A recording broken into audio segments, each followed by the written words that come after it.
Okay, so welcome back to DDF Footy Chat. It was another interesting weekend, that's for sure. Obviously, some results went our way, other results went other ways. So we're going to go and get into the show now and have lots of fun doing so. Okay, so I thought the first place to start would obviously be with Arsenal, as they're still top of the table. However, I thought that was too easy. So we're going to come straight to Leicester, Tom, and I want to know what your thoughts are. What do you think of the state of your club now? And does anything need to happen to start getting you to where you need to be? All right, let's start with the game. And so the Chelsea game, went down to 10 men quite quickly. I completely acknowledge that. So it wasn't as challenging as if they'd retained their 11 man on the pitch. I thought for 75% of the game, we pushed. We took the game to them. Not enough cutting edge, though. Vardy had enough chances to win that game. I know they had a few chances too, but Vardy had enough chances to win that game. He didn't take it, not clinical edge. We did create enough chances, so that's one thing I'm positive about. I think, playing against sides of a lower caliber than Chelsea, we can do damage to them. We create enough chances. That's the thing I'm hoping on. I'm holding on hope for. We've still got that attacking. And James Maddison wasn't even on the pitch, Neither do we have some of our other assets, like Fofana. We'll get to him later. But there's a drop-off. We had a drop-off again. Every game this season, we've done some good moves. We've done well. Maybe for the first 15 minutes we'll come out kicking, and then we've had like a 15-minute drop-off where it's just, what is happening? Marty giving Sterling way too much space for that first goal. There's been a long-range goal conceded in 3 long-range goals conceded against Leicester this season so far in 4 games. That's unbelievable. And basically, it's just not like breaking strike. It's the defender's not breaking down enough. So, and that's a Marty, I think, each time. Just giving them that much space to get that shot away. So defensive is sloppy. A manager out at this point in time. I'm saying this is my stance, the manager, right? This is my stance, right? He's got his last opportunity, this last window to get a few transfers in. And I think he's earned the chance.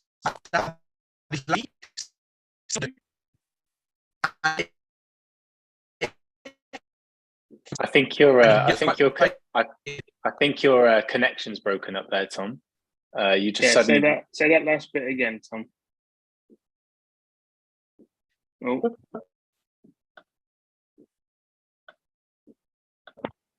Maybe, Tom, you back?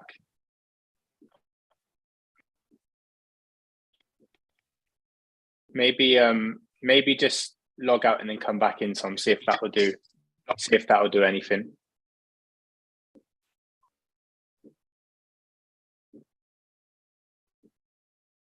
So, obviously, whilst we're waiting for Tom to sort his stuff out, Matt, what do you think on the whole Leicester situation? Well, I think they're lacking a few things.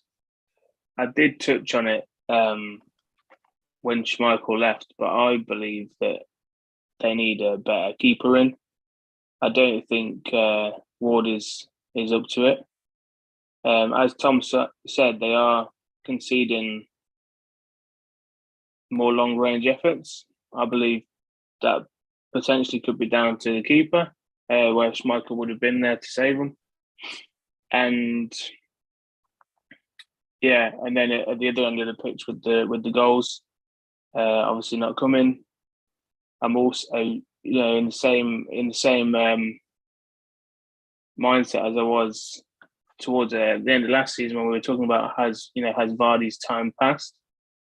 I also believe that in them signing a new contract with Jamie Vardy, I don't massively think that's something to be super happy about, because I think they need to be getting somebody new in to compete for them places, and I don't think Ian Etcher or Patson Decker are that player. So instead of signing Vardy to a new contract, you can do that, but I don't think that should be the main emphasis.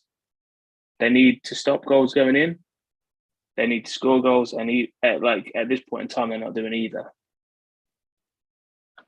Yeah, no, I'd agree with that, and I think obviously something quite fundamental is going wrong at Leicester, and something needs to happen. Otherwise, they're in relegation form at the moment, and you would hope with kind of like we've obviously had a here we go to say that Fofana's going to Chelsea.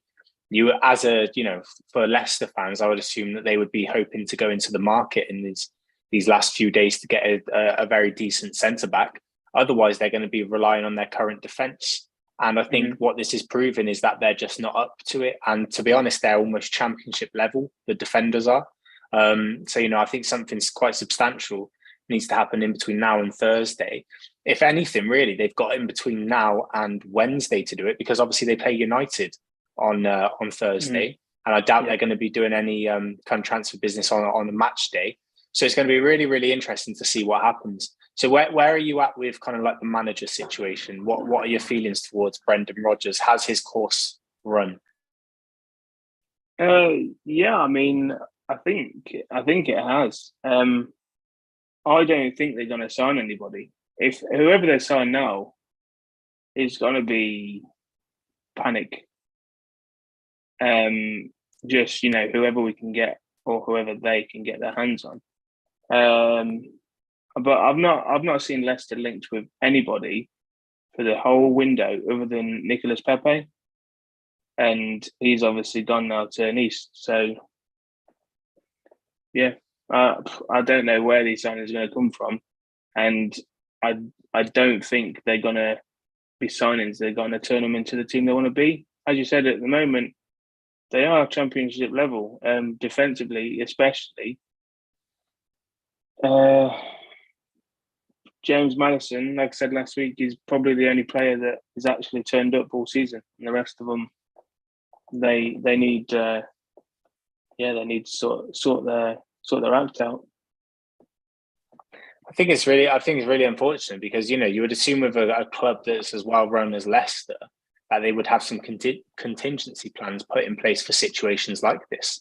I mean, they had to try and rely on not having Fofana for the majority of last season. So you would have thought that they would have done something now to say, hey, he may not be sold, but what happens if he does pick up another long-term injury or whatever?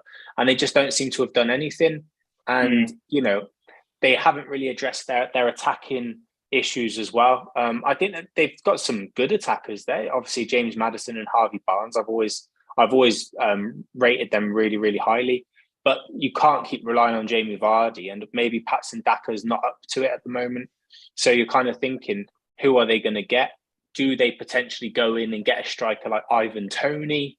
I think that he would be a really, really good signing, but would he leave Brentford with the form that they're in at the moment? And probably not. So then who are you actually going in for? Are you going to kind of like look abroad, maybe going into the French league or the Italian league or whatever? Because let's not get it wrong. Leicester have a very good track record of signing very, very good players.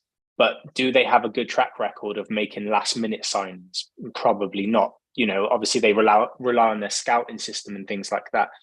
So I think it's going to be really interesting to see what they do in these last few days. I think this may be a big call, but I think if they don't sign anyone, then I believe that they're potentially in a relegation battle if they don't sign anyone. If they have to rely on kind of like their current players. But then I think that's what could be happening. Tom, so you're back now? Yeah, I'll carry on where I finished. I don't think my computer agreed with what I was saying at all. I think he was like, "No, it's not right." Your computer's Rodgers. Brendan Rodgers. No, I mean, I think he's earned just another opportunity. And I'm not talking a load of games. I'm talking see what he can do in this next few games. Literally, because we are quite desperate now in the Leicester camp. I mean, I think there is, if they've got the right, if Brendan, it's interesting now to see what the club will do, is see if the club will actually back him and sign players that he wants, because that will show they're behind him, or they might not. They might just not sign anyone and see how it goes. I don't think Brendan will stay longer if they don't back him. So I think it's what the clubs see. If the clubs still think Brendan is the man for Leicester, we're going to see what's going to happen the next week. So it's probably the biggest next few days in Brendan Rodgers' Leicester career. You know what I mean? It's make or break for him, literally. Mm-hmm. Yeah, So I mean, that's what me and Nick were just saying. Don't know if you caught any of it. If your computer will probably booted you off by then.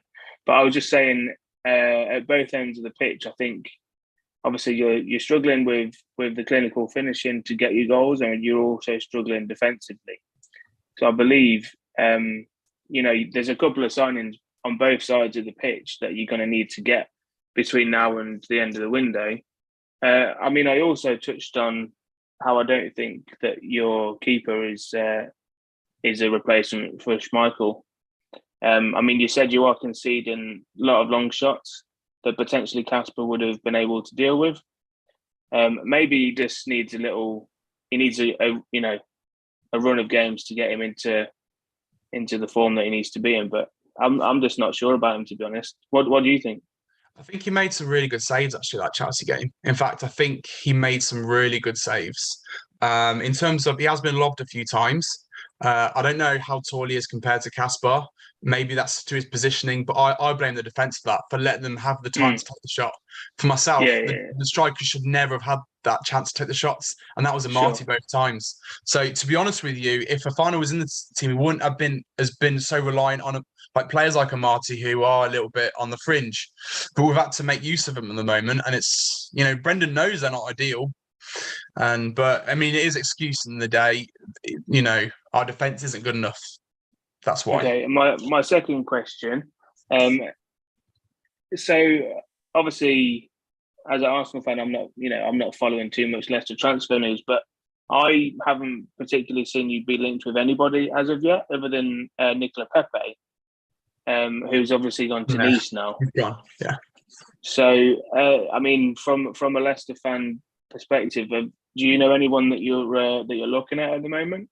Very vague rumours, and you're not even talking solid rumours here. I've seen a few links, like names that I wouldn't even really say at this point in time, because it's so vague. The sources are so, and it's not transparent really. And what Leicester are doing at the moment, I don't think there's a lot of transparency in the club. And I think that's going down to the players too. I mean, don't get me wrong. I think it's the owners have done an incredible job. I just think at the moment, I don't know what they're going to do. I don't know what they're going to do next. This is the foggiest I've ever been. I can remember being as a Leicester fan, in the last, you're talking 10 years. Okay. And my last question, if you don't sign any players, hypothetically, do you think you're going to be able to turn this around? Without signing players, don't think so. I mean, I don't think Brendan will stay in. We'll get another manager in. So if you don't sign any players, do you think, like I think, that you are going to be in a relegation battle? Well, actually, here's a funny question. So Brendan went on to BBC Leicester for a podcast a few weeks ago. This is before the whole Fofana thing kicked off. At this point in time, Brendan Rodgers came out and said Fofana's loving it at Leicester. He loves the staff. He's really settled. He's integrated well. And he also said, the interviewer said to him, if you had to make do with this squad, you've not had any transfers now, which is bizarre. Brendan Rodgers, accepted that. Goes, would you be happy with this group of players? He said, yeah. He goes, I would have to make do with what I had. I would be happy. They're good enough to do something. I mean, I feel like the players we've got now are good enough to maybe be mid-table and still get some wins, still get some points. But I wouldn't be happy as a Leicester fan. I think we could do better, and we need to do better. Yeah. And, if players aren't playing well, like Vardy's not playing well, he's not finishing what he needs to finish, and players like that not defending well, then we've got massive issues.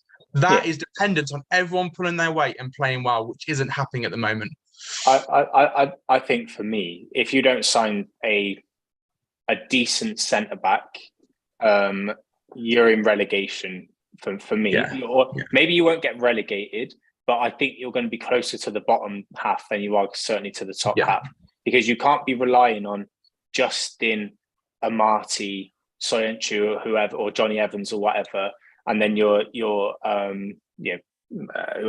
whoever plays at left back for you, because it's not, all that screams out to me is championship level. Yeah, Leicester have always been quite known since you got in the Prem won the Prem for having a very solid defence. Let's go back to Wes Morgan and Robert Hoof and, Fuchs and all of those players. Although they may not have been world beaters, they were very, very strong, very, very talented, very, very stable defenders. Does Amati give you that confidence? Does Soyuncu give you that confidence? Does Justin? I think Justin to me is almost like Trent. I think he's good going forward. I think that there's questions to be asked defensively. So I would, as a opposition, I want Leicester to stay in the league because I think that you make the league better. You're a former winner of it. So I hope that you do go into that market. It's just quite surprising that you haven't been linked with anyone. I just thought that yesterday was shambolic, if I'm honest, only because Chelsea went down to 10 men very early on in the game. I thought, Leicester are going to do something here. And then Raheem Sterling gets 2 goals, And I'm just looking at the stats. Chelsea had 67.2% possession for a 10-man team. They had 7 shots on target. You had 1 shot on target. You had 32% possession. They had 20 shots in total. You only managed 2. It's not just the defence that are struggling; it is that attacking options as well. So I think there's a lot that Leicester need to do and to the turn first this half around. The first half of last game was 75% possession, like literally no shots. There is massive issues at both ends of the pitch. Completely agree with that. So if you don't get something against United on Thursday, because obviously it's going to be a very big game at the King Power. There's going to be lots of energy, and there's going to be an expectation that you can potentially even pick up a point against us. If you come away with anything less than 1 point, do you think it's time that Rodgers goes? As I said before, I'm going to repeat what I said before. I'm going to give him some of the transfer window to see what his moves are. Okay, so that's Thursday. That's Thursday. Yeah, we'll see what players he brings in. Yeah, which is the same day as we play Man U, and see what he can do. Give him a few game window. But I'm still supporting him until that happens. Until he disappoints. Until he doesn't come up with the goods. I'm still backing him. Okay, so if you do not sign anyone and you lose to United on Thursday, is Rodgers time to go? Yeah, I think he's got a small window. I think it's a small window. It has to be a small window. Okay. And I'm going to make a bold prediction now. Sorry. So I've been waiting to say this, but if you don't mind, Nick. Yeah. So this is my prediction for Leicester, right? Leicester will not get relegated, but Brendan Rodgers will not make it to January. He'll probably get sacked a lot sooner than that. New manager will come in and he will be given a chance to sign some players, and he'll sign some quality players and you'll stay up. That is my prediction for Leicester City. Yeah, I mean, on the transfer front, we had our head of recruitment has gone to Atalanta. Well, Atalanta in the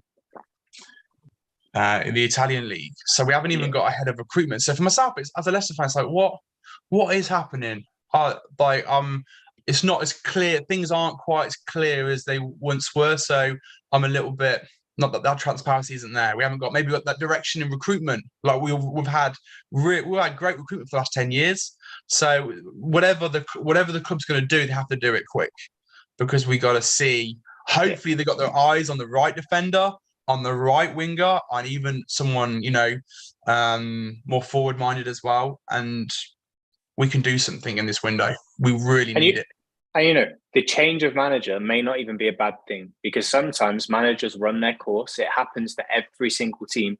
And maybe Rodgers has reached his ceiling now. And if they got rid of Rodgers, there's a lot of very, very good coaches that could take over from him. And I would be all over Graham Potter. Yeah, I know. I'd be all over Graham Potter, And I also, don't shoot me down for this, but I also would be considering Ole Gunnar Solskjaer. You might laugh at that, but you might be laughing at that. No, I think he could do wonders at Leicester, because he wasn't that bad at United. So there's and if it gets to it, Tom, if you get really desperate, there's always Sean Dyche. So you can always. And listen, isn't he managing anywhere, Sean Dyche? I don't know. But if it gets really bad and you are in relegation, there's always Sam Allardyce to come and bail you out. All right, thanks for this. Yeah, big Sam will save you. Yeah, I mean, we'll stick to Graham Potter or something like that. But I mean, I'm still backing Brendan Rodgers. I'm still backing him. See what he's got. See what moves he's got. Hopefully, he's been planning and planning for this, as he presume he would. So you'll see. We'll see. Okay, so exciting. So Rodgers is in a job until Thursday. All right, well, so. I said, wait till after the transfer is gone and Thursday. See what he's going to do. See what he's going to do. So Thursday. Wow. Who have you got on the weekend? Next game is Man U, Thursday. Yeah. And then on the weekend? I don't know who we've got after that. I'll have to have a look at the fixture list. Let's have a look. I think it's Brighton, isn't it? I believe you're playing, Brighton away on Sunday. Oh, mate, it don't get any easier.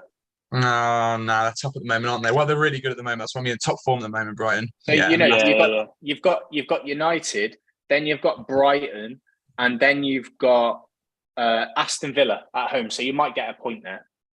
Might get a point. Oh, thanks for that. Thanks for your prediction. Absolutely, mate. I tell you what. We might just get 3 points against you. You know, I mean, you might. You might do. Absolutely. But all I know is that even if you get 3 points against us, you'll still be behind us. Anyway, so, ladies and gentlemen, do let us know exactly what you think of Leicester City's current form and whether Rodgers should even be given until Thursday. All right, so moving on to the next game. I thought we'd throw Southampton in against United there. If I just kind of like give an overall view to it, I thought it was a good, solid performance for United. I think it was boring. I think it was I don't remember many games that Southampton absolutely light up a game. Do you know what I mean? I think they're that sort of club. They're almost very similar to that of Burnley. You know, they're very solid. They're very much hike that ball up and see what happens.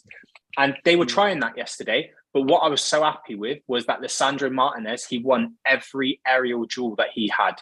You know, everyone's going on about how he's only 5'10", but he hasn't been beaten in the air yet. You know, and that is a fact. Look at all of the stats. He's won every duel that he's had aerially. Maybe it's because he picks his moments to go up for the aerial duels, but I think that's a really good sign of a good defender. So I think the game was boring. I think United did play boring football, but I think Southampton played boring football.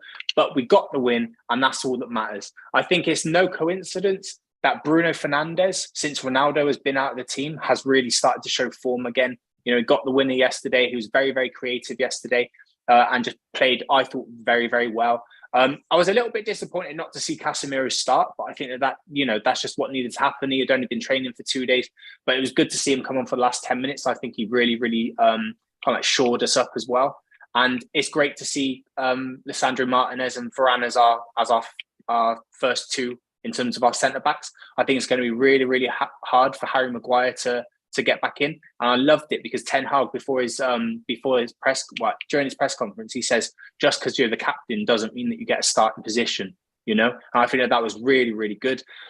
If I'm honest, I do think that Ronaldo's going to leave before Thursday's deadline. I'm really, really sad about it. But, you know, I think that I've got to put my football club before kind of like my heart sort of thing. I'd love Ronaldo to stay and start showing us that form that he used to have.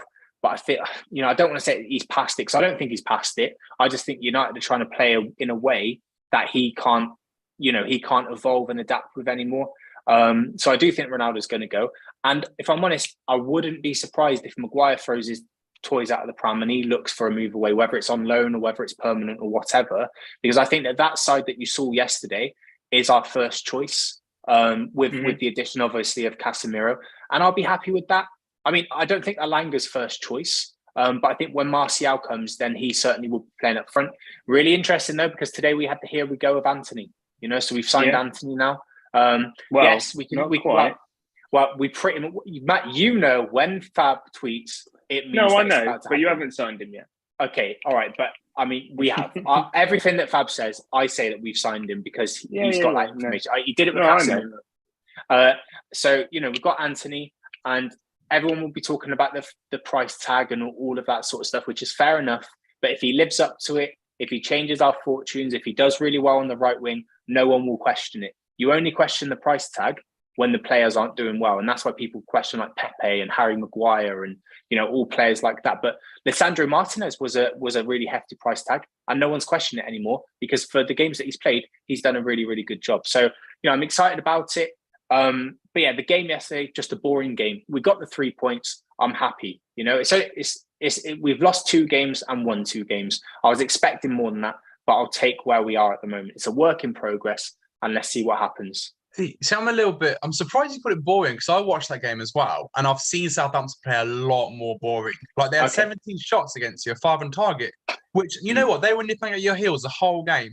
I was actually quite impressed how they just kept coming at you. And I must say, it gave Martinez a real opportunity then to show his strength, and to win those because he needed to. Because Southampton were at you the whole game. They didn't stop. I was impressed with that, in all fairness. Much better than Leicester have done against like Arsenal recently, where they kind of like just dropped off and lost the will to live. They kept going. I mean, I'm worried. I think Southampton could do a bit better than Leicester this season based on that performance. Just that continuing spirit to play. But I thought Dalot played really good. He was very good. I thought he is looking good. I mean, no wonder Wan-Bissaka can't get in the team at the moment, and he shouldn't do. So Dalot is a bright spark. He's come to life a little bit. I know he had some good moments last season, but and Sancho as well is coming to life a bit. I think Man U is coming to life a bit, slowly but surely. Yeah, and I'm not expecting big things from us. Like I said to you guys, I'm very much just sitting in the background. I'm not getting carried away. I'm also not going to chuck my toys out the pram when it's not going well. This season, I'm very much kind of like, if we do well, we do well.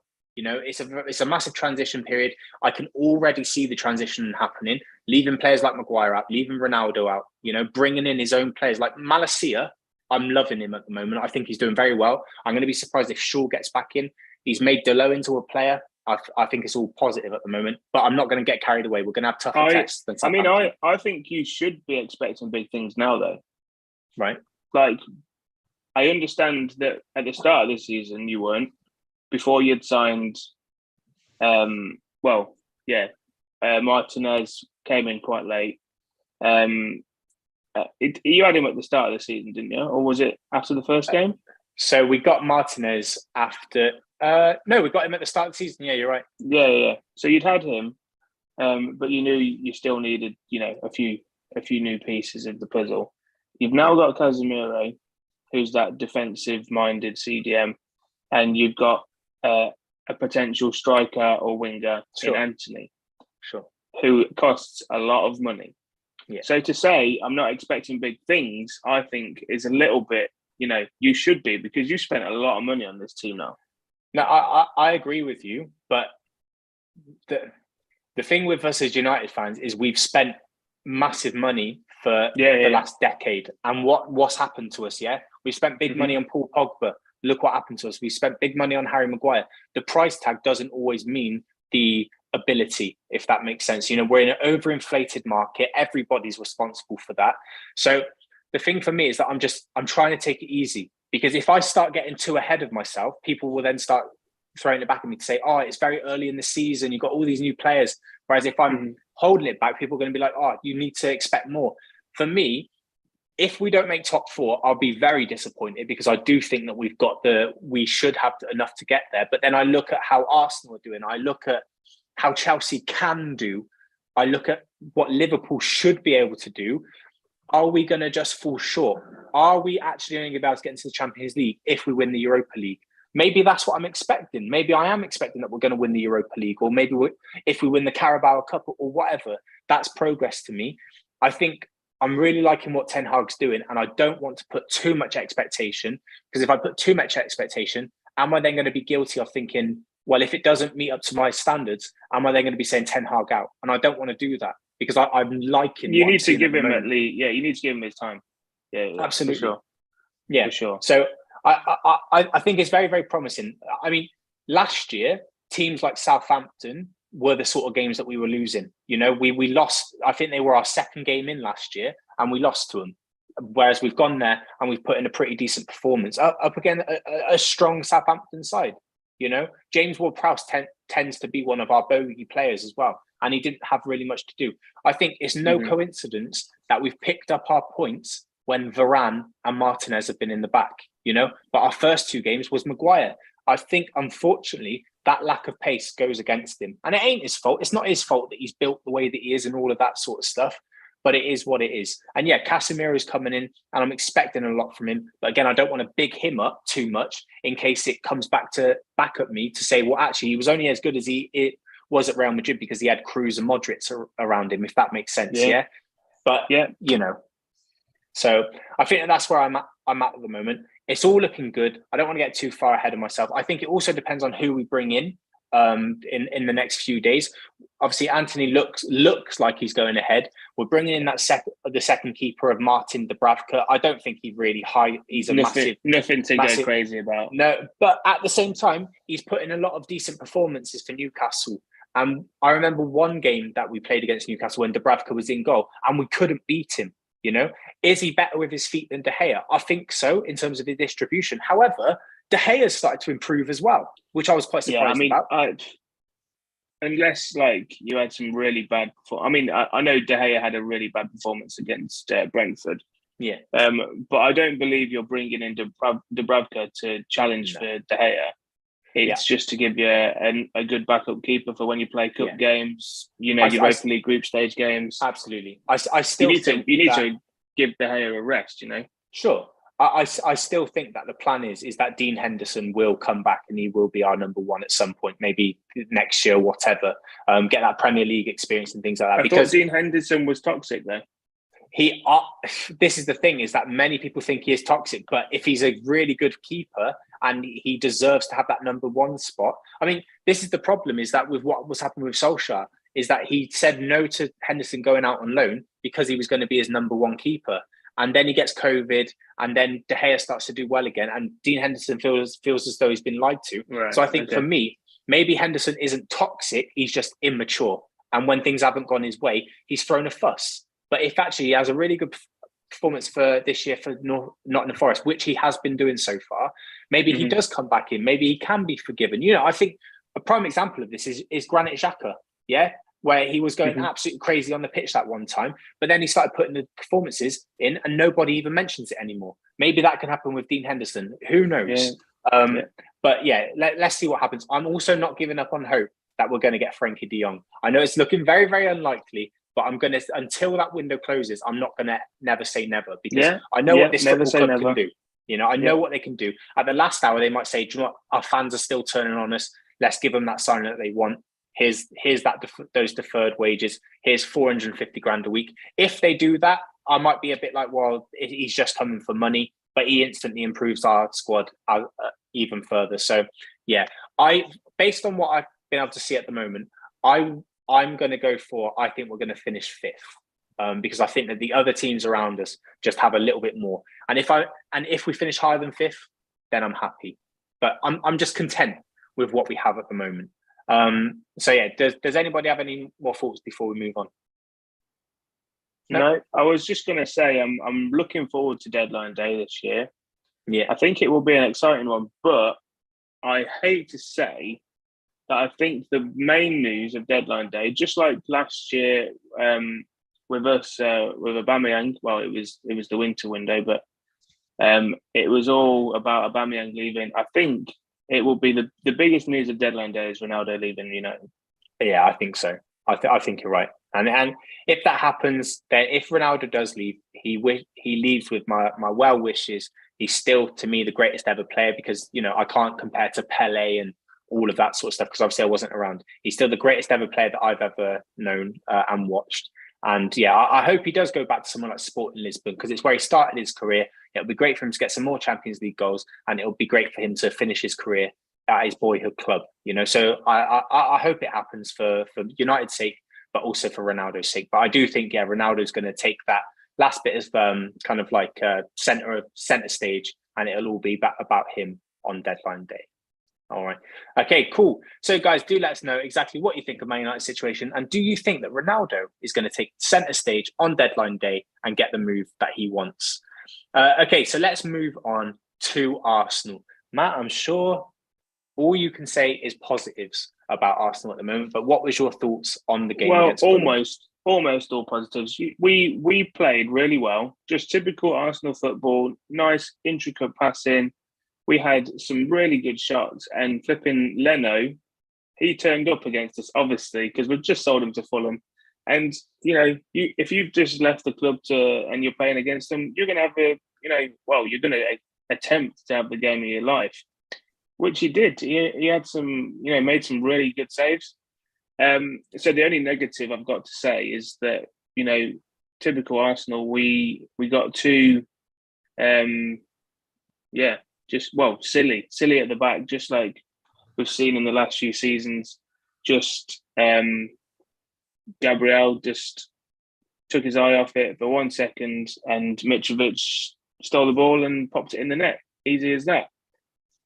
But on saying that as well, it took great character for us to come back into the game. Last season, that's not happening. I don't care what you say. Like, there's like very little chance that we're going to win that game, even if it is at home. But we had a little bit of luck from a deflection on Odegaard's shot. Pop that in past Leno, and then an even bigger bit of luck that the ball just fell to Gabriel's feet, so he could just pop it into the net. I was thinking this has VAR written all over it to ruin the day, but luckily there was absolutely nothing wrong with it, and we won the game. And that's all that we'll say after that. It doesn't matter what has happened throughout the course of the game. Gabriel, yes, he did a very silly thing by giving the ball away, but he also won the game for us. So, 2-1 win to the Arsenal. That's all we need to stay top of the league, 100% record, and let's just do our best to try and keep it up.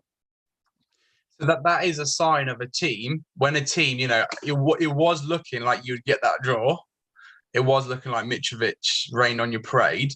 But, when you can just grind that result out and you can get that win, that's a sign of a team, going places. It really is, when you can get that win out of that. So I think... watching the game,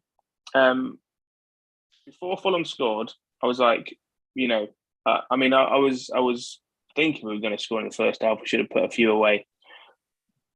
Until Mitrovic scored, I had no doubt in my mind that we were going to win this game eventually.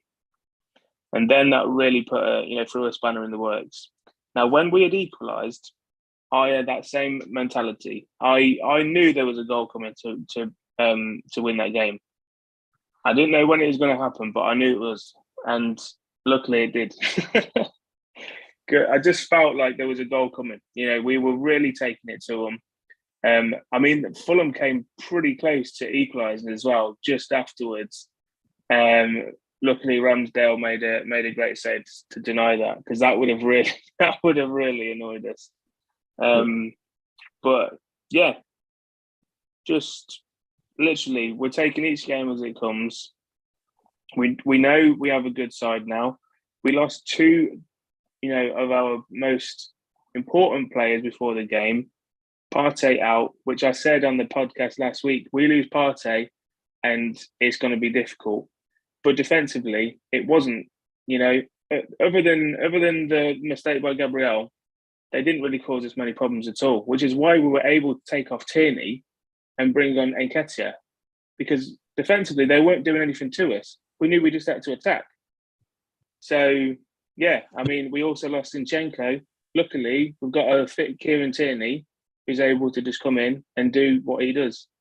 So, really, really happy with that. I still think we need a little bit more depth in terms of midfield, just in case, Partey is not fit for the foreseeable future. I think it is just a little niggle that he's got. So hopefully he won't be out for too long. And then hopefully some form of winger as well, just to give Saka and Martinelli a rest. If we could sign somebody that can play either side, I know there are a few wingers out there that are able to switch. Saka and Martinelli, they were switching all game, playing left, right. So, we just need a winger that can just give him a bit of competition, but also give him a bit of rest, because Saka at the moment, he's playing well, but he hasn't scored yet this season. So, I don't think Saka's playing well. I don't think anyone will say that Saka's playing well. No, he is playing well, but the stats he's not. Again, he's like not. assists and goals aren't there. but he's still creating chances. I think, many people will agree with what I'm saying. He's poor at the moment. He's absolutely poor by his standards. I think he's set himself up for me to put him in that sort of bracket because of how good he's been the last few seasons. He's poor at the moment, and maybe he does need dropping, and maybe he does need someone to come in and fight for his position. Because unfortunately, you can't drop him at the moment, can you? Because you've not got anyone to challenge him. But this happens to every single player. When they become too complacent and too comfortable in their position, they know that they don't need to try as hard because they know that they're going to be starting again the next game. So maybe someone else does need to come in and rival him because he's not great. Yeah. No, 100% agree with that. That's why healthy competition is there. It creates depth to the squad, gives you a relief if there's injuries, but also, competition is key. You don't want to get too complacent knowing that you're going to be a surefire starter. So 100%. I mean, what I will say is it is looking very promising at the moment. We haven't played any of the the really good sides yet. I mean, and if you do lose that goal early on against on the sloppy defensive goals like you've been giving away recently against a big side, they're going to punish you so much more than Fulham. So my question mark over Arsenal is, can they defensively, can they put on a performance and not give out those mistakes against those top sides? So I'll be interested to see that. Yeah. I mean, in terms of... all I can say is, yes, I believe that they can, but proof's in the pudding. Yeah, absolutely. And I think Odegaard is in such good form at the moment. You guys just... Easily our best player at the moment. He's in such good form. Real Madrid are looking at that player now and thinking, whoa, he could have been playing for us. That's how good he is. And that's, that's one of the reasons why you're doing so well. Fortunately, he's turned up. And Jesus, I know he's not, he has scored a few goals. He's playing pretty good. He had quite a few chances yesterday. You had 22 shots, 8 on target, 9 corners. Yeah. You were really taking the game to him the whole time. Yeah. Like I said, Leno kept him in that game for most of it. The rest of the defence, we were, popping balls in left, right. Odegaard with, his whipped in crosses. Jesus, a few take-ons. Just weren't able to get it in the net.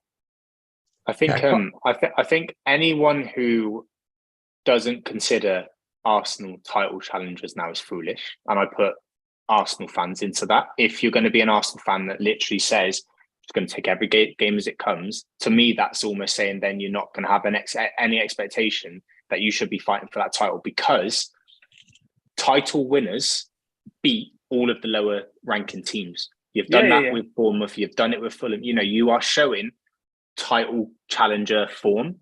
And I think if we let Arsenal off, I think that we are all hypocrites then, because would we be so relaxed about Liverpool or Man City when we say, they haven't come up against any tough teams yet? Well, actually, with the way that Arteta is playing the football with his current squad, is they absolutely should be able to ride it with kind of Liverpool and Man City. And like, if you look back to last season when you played really well against some of those teams, but you couldn't quite get over the line, with how you're playing now, you should be able to get over that line. So I'm not going to go easy on Arsenal at all. I'm expecting them to keep doing what they're doing. I'm expecting them not to blow teams away, any of the big teams or anything, but I'm expecting them to win a few. I'm expecting them to beat teams like Liverpool and to fight up against Man City, because Liverpool and Man City aren't in the best of forms.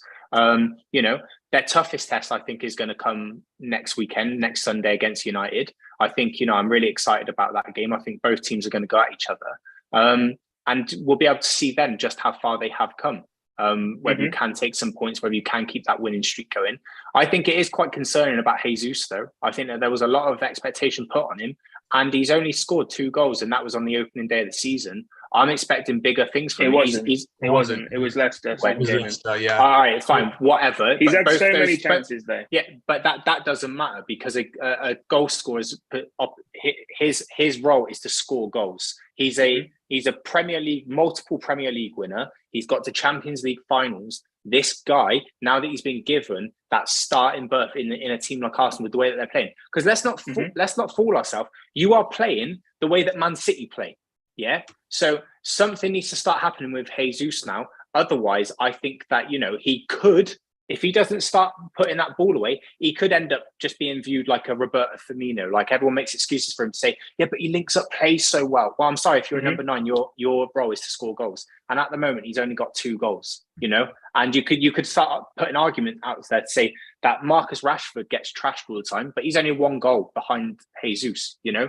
So you can start having those arguments. It's early in the season. And no, one of the you can't be throwing stats around that. Rashford scored 1. Okay, fine. All right. It's early in the season. Haaland, 6 goals. Mitrovic, 4 goals. So how come we're going to go easy on Jesus then? If there are strikers that are absolutely... No, I'm just saying throwing a stat around that Rashford's only 1 goal behind him. It's a bit early for that. Okay, well, but it's not though, because Rashford plays out on the left wing. Jesus has been straight down the middle and he's only got 2 goals. I'm not trying to criticise Arsenal, okay? But I'm trying to say that you could argue that Jesus is a world-class striker. Why is he not doing it then? Because I've seen the game. Yeah, he's had a few chances, but I haven't been thinking, wow, this is so good what he's doing. You know? I think that he needs to start. I think he needs to start hitting the net. Yeah, but look at the contribution that he had against Bournemouth when he was literally taking on the entire team. Like, that's also what he's there to do. He's not just there to put the ball in the net. Okay, so then why don't you put him out on the wing then? Because he runs through the middle, just like he did against Bournemouth. Oh. Okay, but he's not scoring though. But he was brought in to score the goals, is what I'm saying. Well, yes and no. Like, he's brought in to win us matches. But he's only won the match against Leicester. Whether he scores goals or assists goals, that's what we brought him in for. We didn't bring him in to be our only goal scorer. At the end of the day, we're scoring goals or winning matches, and he's contributing with assists, goals, whatever he does, or even just bringing it into the box for somebody else to get on the end of one of his shots like he did against Bournemouth. Like, yeah, we are expecting goals from him, but he's also helping us to win games. So just a stat that might put things into perspective. He has made 3 assists and 2 goals. So he has contributed to major contributions to 5 goals. He's done better than Salah so far. You know, Salah... Everyone's done better than Salah. Some right sitters against Bournemouth yesterday. How he did not get a hat-trick, I do not know. Jesus has missed quite a few shots too. So I think if Jesus can just eliminate missing, if he can score some of those, I think he's going to be absolutely fine. I think moving forward, Jesus would be absolutely fine. I do question Salah though. I do question whether Salah will keep up with how he's done previously the last few seasons. Anyway, that's a different conversation completely. I think a number 9 is brought in to score the goals. Yeah, you could argue kind of, all right, what did he do? He's made some assists and things like that. But isn't that what your attacking midfielders are for? Isn't that what your left wingers are for? Your right wingers for? Wouldn't you be expecting Saka to be getting them assists and Gabriel Jesus getting on the end of those assists? That's what I couldn't care less. I couldn't care less if he's getting assists or goals. Like, we're scoring. So if he's missing the volume that he's missing at the moment, you don't think that's a concern? What volume? He had plenty of games. Right. 4 games, okay? 4 games. He's had so many chances and he's only got 2 goals from it. All right? He's only got 2 goals from it. And he is a world-class striker, is what I'm saying. Is he's scored numerous goals at Man City. You play the way that Man City have previously been playing, and he's only got 2 goals. And he got those 2 goals in 1 game. Okay, so what's happening in the other 3 games where he's not finding that net? I would be expecting my number 9 to be finding that net, and he's not doing it at the moment. Who's your number 9? Our number 9? Well, we don't even know, do we? For United, we don't actually know because Martial's always out. Okay, good. Well, when you have an actual striker, right, come back to me with how many goals they scored in we'll see. But why? Because I don't get who you're comparing it to. But why? Okay, Erling Haaland. Let's go for that. Yeah, I've got some stats for those players if you want to hear them. Okay, go on then. But the most important one is goals because they're goal scorers. Okay, yeah, I disagree with you. Matt, he's a striker. Yeah, but goal contributions are goal contributions. No, that is a myth. What is a striker's responsibility? I disagree with you. Oh my gosh! All right then. Okay, Tom. As long as we're winning games and he's contributing to winning games, that's all I care about. Okay. I'd tell you what, right? Is Arteta on his case right now? Is Arteta pulling him aside saying, come on now, we need more goals. You're missing too many shots. Do you think that's happening at the moment? Okay, right. So if and when those goals then dry up, is that responsibility then going to be put onto him? Well, yeah, maybe, but like you're getting way ahead of yourself. It's 4 games into the season, and he's actually like performing really well. So I don't think it's any reason to question him. What? Let me make a point here. Okay, last season everyone was on top of Bruno Fernandes. Yeah, okay, saying that things had changed. Like he wasn't getting goals and assists. Mate, the guy got 15 assists last season. Okay, and everyone was absolutely on his back because of the levels that he had previously been on. But now we're saying that, because Jesus gets an assist and things, you're comparing that's okay. You're comparing that to a season's worth of stats. It's been 4 games. I know that it's been 4 games, but what I'm saying is that what did he actually do against Fulham, and what did he do kind of on the opening day of the season? Well, the opening game of the season was a challenging one against Crystal Palace, and he could have scored a few. He got 1 assist, and against Fulham, he had a couple of shots, which, like I said, Leno was having a great performance, so he saved them. So right. I think a stat that for his own performance, he has to look at. He's taken 14 shots so far, 4 of those on target. So I think his shooting accuracy could improve. I think that's something he'll be looking at. It's still early days. He's quite new. He knows his system quite well, Mikel Arteta, and his experience. But it's 4 games into the season. Let's have this conversation again after another 5-6 games. 100%. I can't believe this has even come into conversation. Yeah, it's very early on, isn't it? It's very early. Okay, so basically then, that all of our conversations that we've been having throughout this podcast, then they're irrelevant, because then we're looking at other teams that aren't doing so well. So we shouldn't have an opinion on them because it's early days. That's exactly the same. Of course it is. Of course the guy's scored goals. He's scored 2 goals and assisted 3 goals. Yeah, but the main thing is Arsenal were getting the results. Arsenal are getting the results. If they weren't, you're right. Conversation is different here. Exactly. Right. So we can't pick up on individual players just because a team is doing well. Well, we can, and you've made your point. He's scored goals. He scored 2. How many goals do you want him to score? I am expecting. Okay, right. Let's go on to the Jesus Haaland argument then. How come Haaland, whatever he's on, 6 goals or whatever, Jesus 2? There's a massive differential there.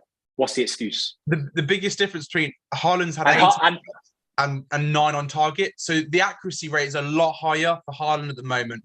So that's something that if Jesus wants to improve his game, he's got to get that accuracy going.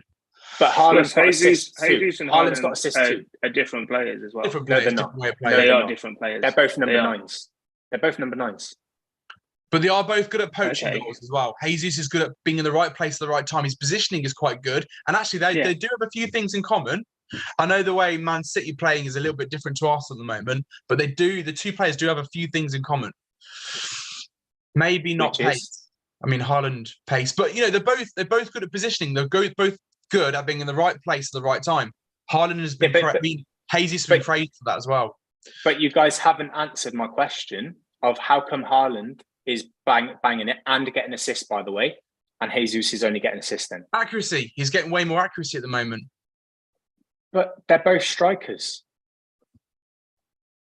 If Jesus is as good as what everyone's making him out to be, then surely his accuracy should be so much better then. Who's making him out to be? I don't know where you're getting it from. Like I'm impressed with Jesus' performance because he's had some good performances. But I'm not like, Jesus is going to get Golden Boot. You said he was going to get Golden Boot. Yeah, because I have high expectations of Jesus because of what he did at Man City. From him as well. Yeah, but I'm not saying he's going to be Golden Boot winner because I think he's the best striker in the league. But he's one of those best strikers in the league because he's what happens is what I'm saying. Yeah. And what I'm saying is that I literally can't believe we're talking about this for so long. It's literally irrelevant. No, I don't think it is irrelevant because of the caliber. Okay, of cool. teams Let's drop Jesus because he hasn't scored in the last 2 games. No. Let's not start getting all childish like that because I think I literally don't know what your point is, though. I don't know what your point is. I'm saying the caliber of teams that you've played against of Bournemouth, Fulham, Leicester, and Crystal Palace. Okay, I'm expecting more. I'm expecting more. So what's your point? Striker. So what's your point? That I don't think that his output has been that effective, or that has been as good for him as an individual player as what it should be. So what is your solution to this problem? Because my solution is that he scores more goals and that he should have already been doing that. Okay, cool. I'm sure Mikel Arteta is getting into him to say, come on, mate, you need to score some more goals. Because other than that, I'm really disappointed with your performance. Because we're losing games because you're not scoring goals. I literally don't know what your point is. I mean, Nick, this is one point you might be making subconsciously here. You might be saying, look, to really stand up with the big boys, Haaland's scoring all these goals. You need the goals from somewhere. Sooner or later, you're going to need those goals from somewhere. Absolutely. 100%. Of course we're going to need goals from somewhere. Like, and of course, that's how you win games. If you're going to win is Michael Owen here? Like, but goals win matches, is that? But Matt, I don't know why you're getting like this because what I'm saying to you is that Jesus is a number 9. He might be bringing up all of this link-up play. Wonderful. But that you also have to remember that off of camera and that, we've always slated Roberto Firmino for the fact that he drops deep, he links up play, all of that, and he doesn't get on the end of things. Okay? But now because it's an Arsenal player, you're like, nah, mate, it's 4 games in. We've got to give him it easy. He's adjusting to the team. All of that crap. I haven't said that at all. I'm just saying. But you didn't say it's 4 games in. No, it's 4 games in. He's contributed some assists. He's contributed some goals. I'm happy with his performances. I'd love him to score more goals, Nick. That would be amazing. Of course it would. But I don't know what you want me to say. Do you want me to say, actually, we need to go out and sign another striker because he's just not good enough? I'm not saying that. I'm trying to make the comparison of between the top players, okay, and Jesus. So what I'm saying is why is Haaland doing it? And why is Jesus not? Why has he not got the figures that Haaland has got? Are we title contenders or not? Yeah, I believe that you are. And I believe even though we haven't got a decent striker. No, because your other players are doing it at the moment. But there will come a point which every team goes through in which other players' output then dries up. Is Jesus then going to step up and score those goals? Because at the moment we're saying maybe his finishing ability isn't up there. So how is that going to get improved? Just because you guys are doing so great at the moment doesn't mean that I should then be attacked because I'm picking up on I'm not attacking you. You're the one that brought it up, saying that Jesus isn't good enough, even though you just said that we're title contenders. You're getting touchy because I've said that maybe I was expecting so much more from Jesus because he was smashing it for Man City, but he's only got 2 goals. He's only got 2 goals now for Arsenal. Okay. I don't know why you're getting so touchy about that. On another note, I just don't know what the actual point of the statement is, because there has to be like a solution to it. You don't just say, "Oh yeah, Jesus isn't scoring more goals." Okay, good. Like, what is the point? Like, would you bring somebody else in? No, maybe. So what does Mikel Arteta need to do? Maybe that conversation needs to be had with him to say, hang around that penalty box more, get in front of that goalkeeper, try and get some scrappy goals instead of trying to do the beautiful stuff of darting through and dancing through everybody. Yeah, maybe. Maybe that conversation is happening like as we speak. Well, not as we speak, but maybe it is. But I've just made an observation. I'm not attacking Arsenal. I'm just saying that I've been surprised that Ødegaard has been your top goal scorer. Okay, but when Fernandes was our top goal scorer, I remember having conversations with you saying in a season, mate, for goodness sake, but in that season, what did you get? 40 goals and assists. But you're basing your example of Fernandes being your top goal scorer over a whole season to saying that Ødegaard is our top goal scorer after 4 games. All right, Nick, how many goals would you expect a player like Jesus to get in a season? Over 20, and that's just in the Premier League. You think he's still on track to do that? No, not at the moment. Not if he doesn't start putting them away, because he's got 2 goals. Look at Haaland. He's got 6, hasn't he? Mitrovic has got 4. Okay, but we're expecting Fulham to be close to relegation. But is he going to be able to is he going to be able to rock up there with Haaland, who's already getting towards that golden boot and things like that? I know we're only 4 goals in, but I think that if you don't start finding that back of the net, it can be really, really hard to pick that form up again. Yeah, for sure. Like, I can't say that I'm like 100% confident that he's going to be up there with golden boot, but I'm not worried. At the start of this statement, and you were like, "Oh yeah, but like, come on, you need to be worried." Look, this is my opinion. I'm not bothered in the slightest that he's not scored more than 2 goals. Yes, I'd like him to score more goals, but the main point is that we're winning games and he is contributing. He isn't just producing assists and goals. He is producing the quality of play that we need going forward. Yes, he's a striker. Yes, his first job, because he's got many jobs, but his first job is to pop the ball in the net. I'd like him to do that more, but until we start losing games because he's not doing it, I'm not bothered. Okay. And by the way, just a disclaimer here, I never said you should be worried. I just think that you should be expecting more from him as a number 9. All right? And that's all I'm saying. Okay. So, guys, let us know exactly what you think of Arsenal. Do you think that they can carry on this title challenging form that they're currently on, or do you think that they're going to come unstuck at some point in the future? So just briefly, touching on some of the other teams, what were your thoughts in regards to Liverpool and their 9-0 drumming of Bournemouth? Tom, let's start with you. I thought fair play to Firmino. I thought fair play to Jurgen Klopp for bringing him on, giving him a chance. I think he needs a didn't run really of have much choice there, does he? Because Nunes is injured. I don't think he would have even played in that team, to be honest.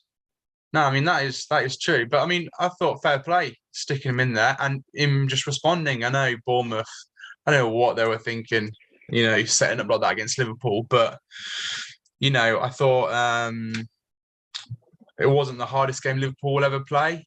But I thought Firmino was in the right places. He showed that real grit to get those goals, make those assists. I think there's still a really class player in there. I think he's going to be a good asset for Liverpool this season. So, I mean, I think there was, Luis Diaz as well. Some really great shots, some really great goals yesterday. Some real, even that, Harvey Elliott goal. There's some really good talent at Liverpool. I think Liverpool are, even though they might not have the best few games, starting games of the season, I think they are real tight contender, got some real quality. Yeah, I mean, I'm not surprised that they thumped Bournemouth. I think that Bournemouth are the relegation favourites. I put them in my relegation 3 at the start of the season, and that ain't changing. And I think it's only going to get worse for Bournemouth. I don't think they're a very good team. I don't think Scott Parker's a very good manager. If he was a good manager, he would have gone more defensive yesterday. And after the 4th goal had gone in, he would have just shut up shop, but he was still just very, very naive to what was going on. I think the only positive for him was that Salah still hasn't found his form. And I think until Salah finds his form, I don't think Liverpool can be considered title challengers. I think with the form that Arsenal are in, I think with the form that Man City are in, going 2-0 behind and still coming back to win, I think Liverpool are going to very, very struggle to kind of get up there. I think, what are they? So they are 7 points off the top of the league. Okay. Are you really telling me that if Arsenal carry on the way that they're going, that will mean that Arsenal are going to need to lose at least 3 games, okay, just for Liverpool to kind of get in front of them, or they're going to have to draw a lot of their games as well, which at the moment I just can't see it happening.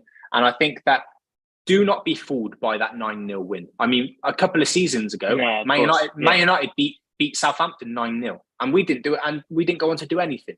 Yeah. So I would just say be careful about Liverpool fans about how much hype you put onto this team to say we're suddenly back, we're going to start a title challenge, because I won't be surprised if next game against Newcastle you go ahead and drop some points. Yeah, I mean, based on the 9-0 thumping of Bournemouth, I don't think it's anything to really base anything on other than the fact that Bournemouth are terrible, and they will be relegated. Yeah, absolutely. That's literally it. Like, long range goals, just little on the near post goals. Yeah, they were all the typical goals that you should be either defending or saving as a keeper. And Liverpool were just popping him in there for fun. I don't think it was particularly good positional play or anything. Bournemouth were just really bad. And once you get 4, if it was it 4 in the first half or 5? Yeah. I think it was 5, wasn't it? 4. Yeah. I think it was 5. 5 in the first half, yeah. Yeah, it's open season after that. Like, Bournemouth know they're not winning the game. I'm surprised they even came out for the second half. Yeah, absolutely. I think unless Liverpool get a centre midfielder in, I don't think that they're going to be. I don't think they'll be top 2. I really don't. I think that they're going to be in the competition for top 4. I think something's going on at that club that certainly needs to be sorted out.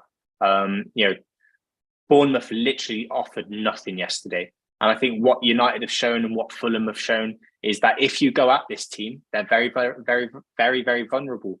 If you target Trent, very, very vulnerable. So if they go ahead and say thrash United 9-0, maybe I'm going to be talking a little bit differently because I think that we offer more than Bournemouth do. But yeah, I think where they're currently at now, and I know it's only 4 games in, but I don't see them being a title challenger unless they address some of their major issues, which they currently have.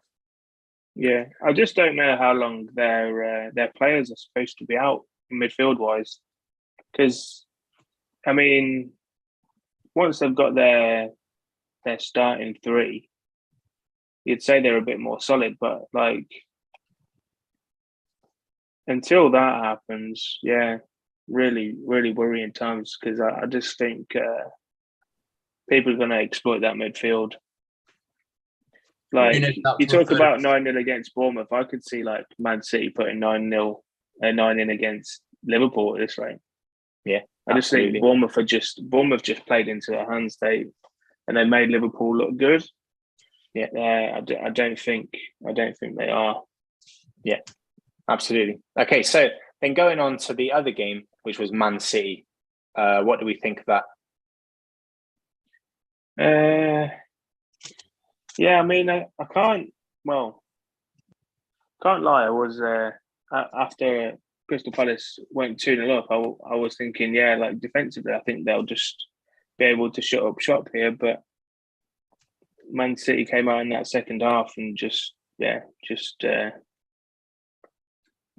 absolutely destroyed them. And Haaland was just too powerful, getting headers and just powering through the defence. And he basically won them that game. I mean, the balls put through to him were really good, but just signs of obviously a world class striker there who can just put the ball in the net for fun.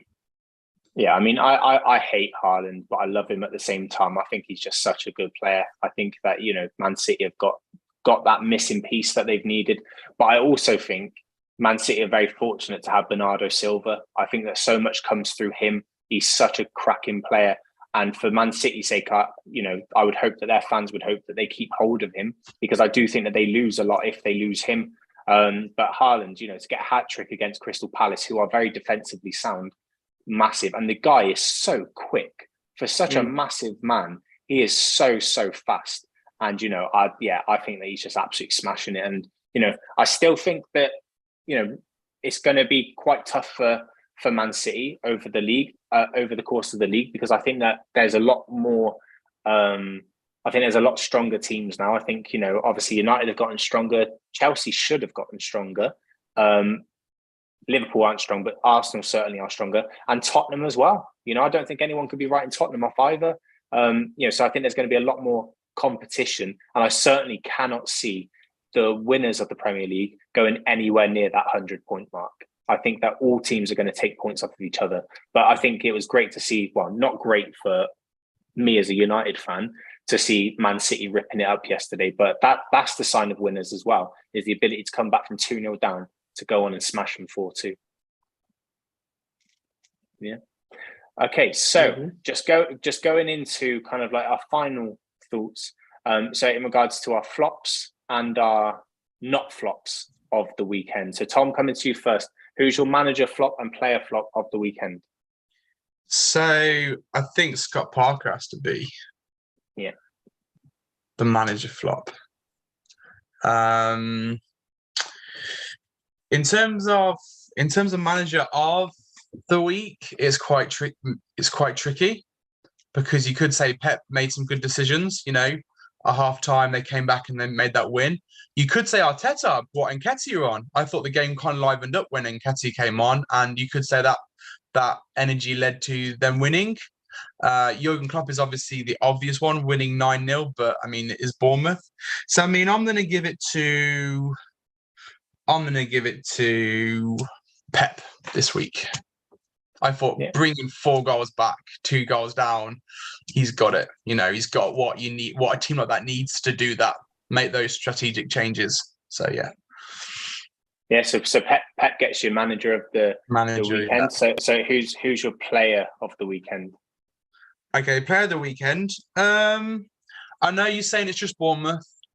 I thought Firmino was really good. He assisted 3 goals and he scored 2. I know Bournemouth they probably will be relegated, but they're still a Premier League side. Give them that at least. It still takes something to do that against a side that have come up, the Championship, have been promoted. They do deserve some kind of respect. I think Firmino, for him to be outcasted for so long, then to come in and make such an impact, I think he gets my player of the week. I really like him. I like him as a person. I like him as a player. Don't get me wrong, I'm not massive, I'm not a Liverpool fan, but I can see some of the. I was a Firmino fan, and I think the flop player of the week, I'm going to say it's Vardy, man. I think he should have scored some goals. I was really disappointed in him. I really wanted him to score some of those goals. I think he made some strange decisions, especially the last, miss he made when he just took it round the keeper. That was a strange decision. I think he's my flop of the week. I still love him though. Okay, and Matt, who are your flops and not flops? Yeah, I agree with Tom. Couple of choices for flops.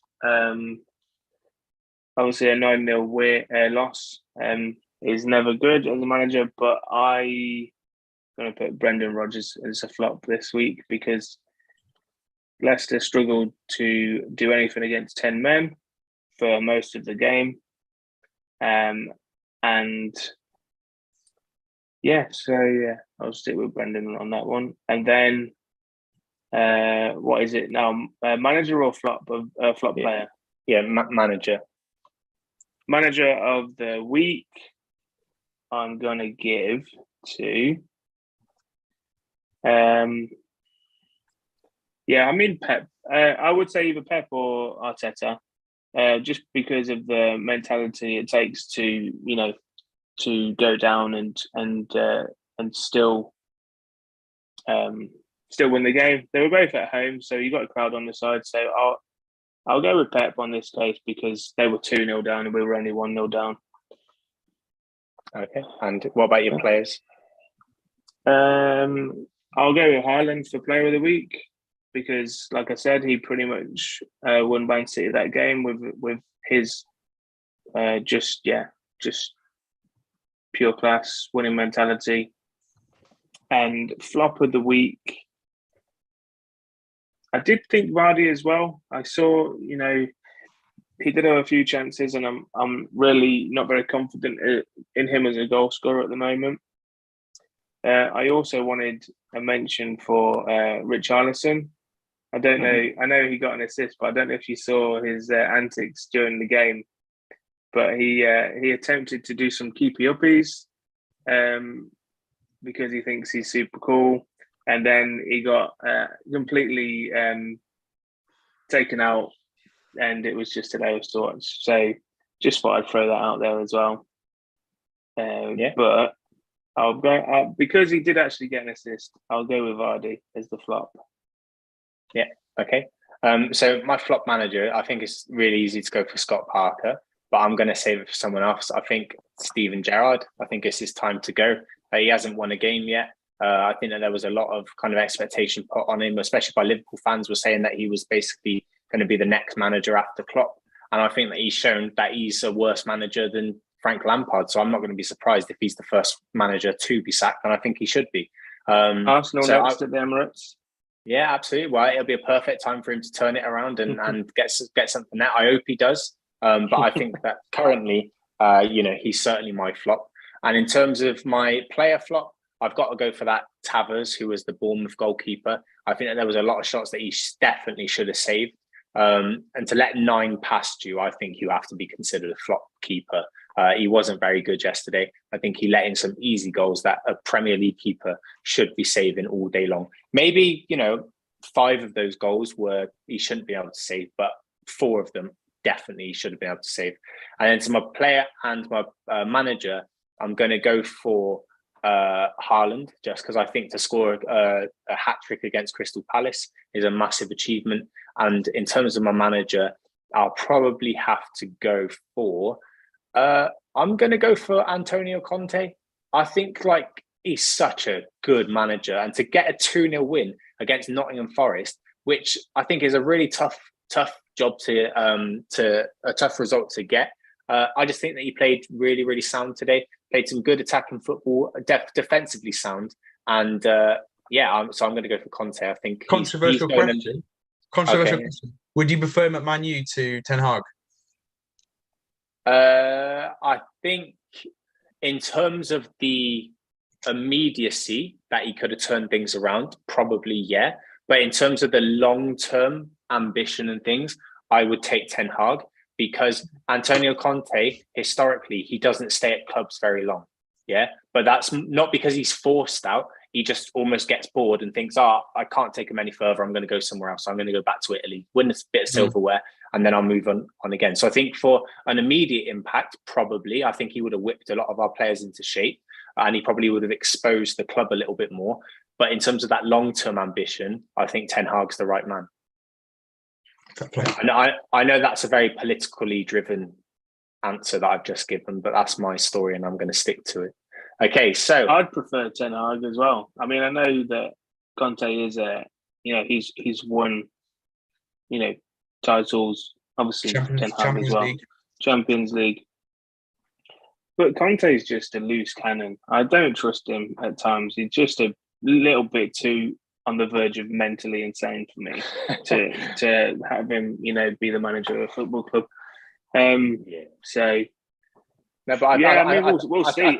If he can get a trophy out of this Tottenham team, fair play to him, because we all know historically that they don't win trophies. So we'll see. I think the thing with Tottenham is that previously they have been defensively vulnerable, and at the moment they are very defensively strong.